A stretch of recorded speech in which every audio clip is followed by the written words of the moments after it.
Selamat pagi, kawan-kawan dari Nusantara Sehat Tim Base Angkatan yang ke-23.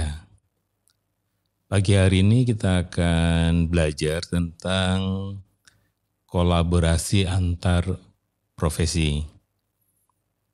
Materi ini menjadi sangat penting karena pada awal-awal Nusantara Sehat, itu salah satu yang menjadi keberhasilan dari tim-tim yang dikirim ke pelosok Nusantara adalah kelompok-kelompok yang mampu membangun kolaborasi antar profesi. Seperti kita ketahui bahwa pendekatan Nusantara Sehat berbeda dengan pendekatan mengatasi atau mengembangkan atau meningkatkan sistem kesehatan primer di Indonesia. Dulu biasanya hanya dikirim 1 atau 2 orang saja pada setiap puskesmas, tetapi pendekatan kali ini pendekatannya menggunakan sebuah tim dari multi profesi. Yang menjadi pertanyaan pertama adalah apa itu kolaborasi? Kolaborasi di dalam bahasa Indonesia sering dipadankan dengan gotong royong atau kemitraan atau kerjasama. Tetapi yang paling dekat sebenarnya adalah dengan gotong royong. Kolaborasi ada kaitannya dengan bagaimana kita bekerja dengan pihak-pihak yang memiliki cara pandang, mindset, dan juga keahlian yang berbeda-beda untuk bersama-sama berkontribusi mencapai tujuan yang lebih tinggi. Oleh karena itu di materi kali ini kami sebenarnya memberikan judul kolaborasi antar profesi. Nah, bagaimana caranya kita membangun kolaborasi ini? Karena kawan-kawan semua sebenarnya berasal dari berbagai daerah, dari berbagai profesi, dari berbagai kebudayaan, dan juga kelak akan ditempatkan pada lokasi-lokasi yang berbeda dengan kebudayaan atau kebiasaan kawan-kawan semua.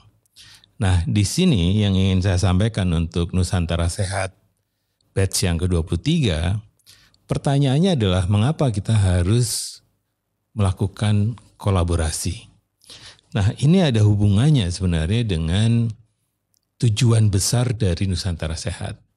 Nusantara Sehat didesain bukan hanya untuk memperbaiki sistem kesehatan primer di level manusianya atau di level sumber daya manusianya. Tetapi yang akan dibangun sebenarnya adalah bagaimana kita mengubah sistem dari kesehatan primer ini.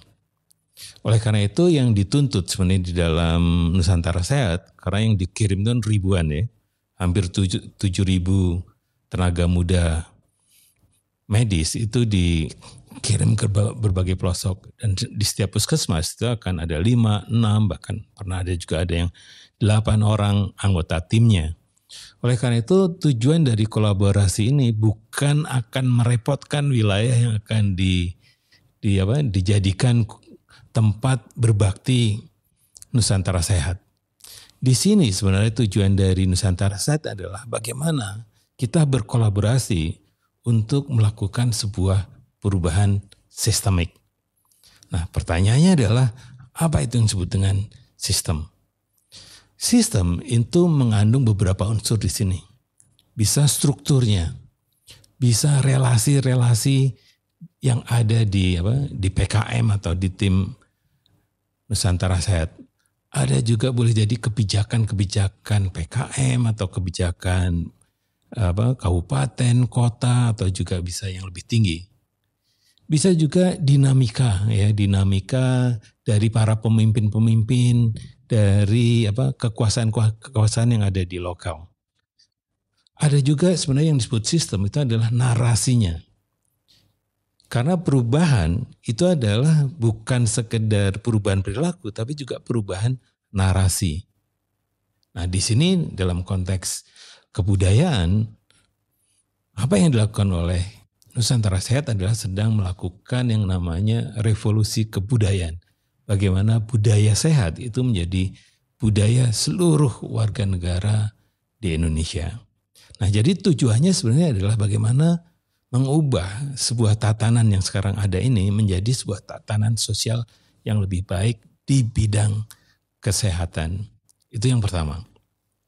Kemudian yang kedua sebenarnya adalah kenapa kita harus melakukan kolaborasi? Karena sebenarnya wilayah intervensi yang dilakukan oleh Nusantara Sehat itu kecil-kecil. Hanya puskesmas, hanya kecamatan. Oleh karena itu di sini, karena di seluruh Indonesia yang daerahnya dianggap masih terbelakang, kemudian dikirimkan tenaga-tenaga kesehatan muda ini, maka sebenarnya adalah bisa dibayangkan, Nusantara Sehat itu bukan seorang profesional yang harus dibayar mahal, tetapi anak-anak muda yang memiliki semangat yang luar biasa, ingin menyumbangkan tenaga, pikirannya, dan kreativitasnya untuk perbaikan sistem kesehatan primer. Nah, disinilah apa yang dilakukan oleh Nusantara Sehat. Kalau toh kita tidak bisa mengubah sistem besarnya, yang sedang dilakukan oleh kawan-kawan Nusantara Sehat adalah mengubah secara kecil-kecil.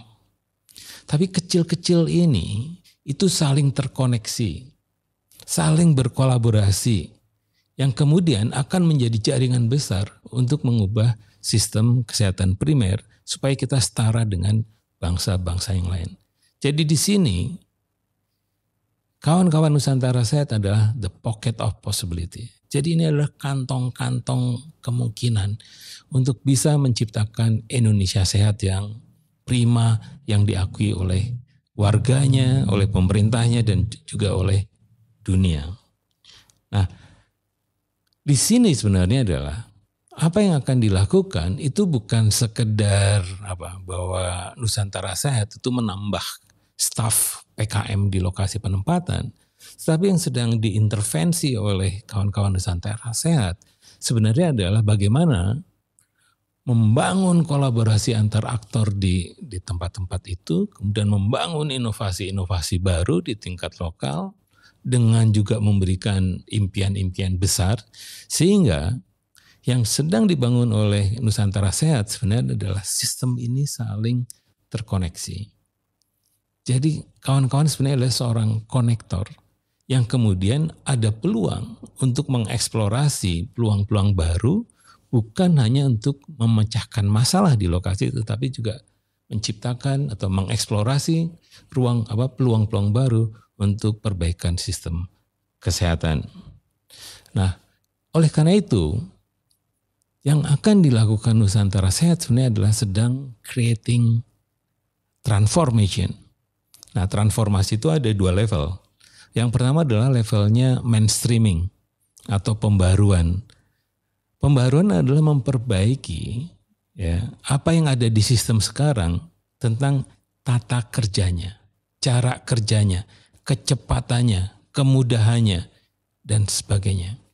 Tetapi yang paling penting juga adalah di kata transformasi ini adalah perubahan, yaitu membangun sistem kesehatan primer yang baru yang akan ditemukan oleh kawan-kawan Nusantara Sehat mulai dari angkatan 1 sampai angkatan yang ke-23. Dan ingat, Nusantara Sehat sebenarnya adalah muncul dari embrionya yang bernama Pencerah Nusantara yang dianggap berhasil karena mampu membangun sistem kesehatan primer yang luar biasa.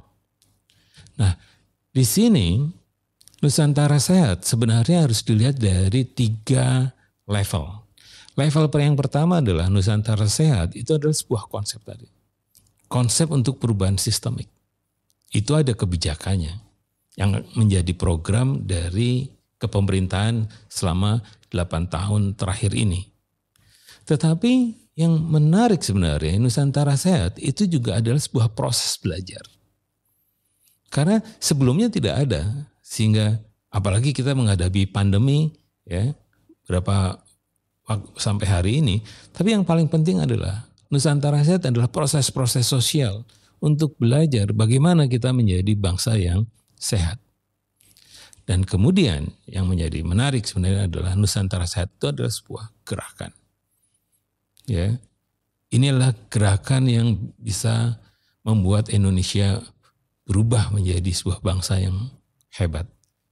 Dan itu dibangun oleh anak-anak muda yang bersedia berbakti melalui jalur Nusantara Sehat. Jadi sekarang tolong hilangkan bahwa Nusantara Sehat hanya sebagai sebuah lapangan kerja, tetapi ini adalah lapangan untuk berjihad atau lapangan untuk berbuat yang luar biasa untuk Indonesia, sehingga pada satu hari kelak yang akan diceritakan kepada cucu-cucu kalian sebenarnya adalah cerita-cerita hebat dari Nusantara Sehat. Sehingga Nusantara Sehat karena dia sebuah gerakan, kawan-kawan ya, peserta Nusantara Sehat adalah katalis untuk perubahan sistem kesehatan primer Indonesia yang lebih baik. Nah, bagaimana caranya?